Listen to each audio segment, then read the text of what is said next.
huyu amepewa kusaidia. Bwana Yesu asifiwe. Kwa namna hiyo unakuta injili inaenda. Lakini ukija kwenye ibada halisi ya Mungu anayotaka, anataka muda wote, masaa yote, usipoteze uwepo wa Mungu kwenye maisha yako. Usikutane tu na uwepo wa Mungu kwenye ibada. Tembea na uwepo wa Mungu. Ulipo wewe awepo Mungu.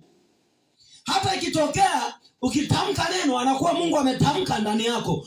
Tatizo ni kwamba Mungu tunamwacha kanisani.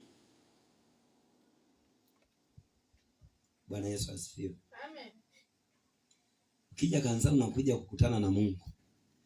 Nyumbani, kiwa njiani, popote ulipo, tukijua ya kwamba tulipo Mungu yupo, tutatembea kwa nidhamu ya kujua ya kwamba ninachokifanya Mungu ananiona.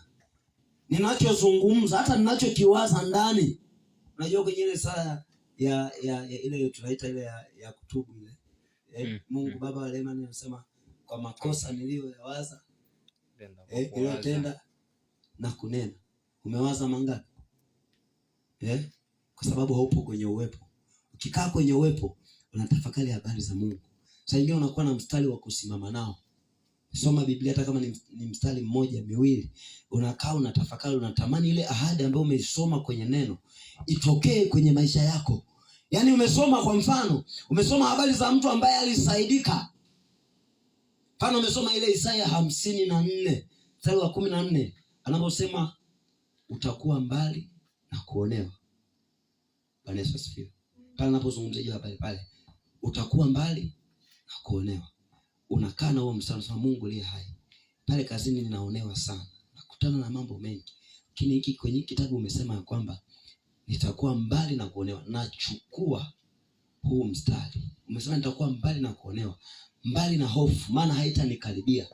Mungu nisaidie nisihofu wala nisiogope chochote, kwa kuwa wewe uko ndani yangu. Ukisogea kwenye ule mstari wa 17, nazungumzia Isaya 54, anaposema kila aina ya silaha itakayofanyika juu yako haitafanikiwa, na kila ulimi utakao nena mabaya juu yako utahukumu kuwa mkosa.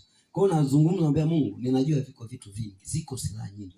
Popote waliponikalia vikao, wanaponiwazia mabaya, mitego, silaha ya namna yoyote, natangaza haitafanikiwa. Na yeyote anayenizungumzia mabaya, silaha ya maneno, ninahukumu wa ulimi wote kuwa mkosa. Lakini pale chini ukisoma kwenye Isaya, anasema na huu ndio ulisi wa watumishi wa Bwana. Kwa maneno kama ushariti uwe mtumishi wa Bwana. Unamtumikia Bwana kwa namna gani? Kuna wakati unakaa kwenye maombi, nilizungumza jana. Bwana Yesu asifiwe. Mkristo yoyote mahali popote ulipo ni jibu la matatizo ya watu wengine. Sijui kama unaelewa. Mkristo yoyote popote unapokuwa, wewe ni jibu la matatizo ya watu wengine.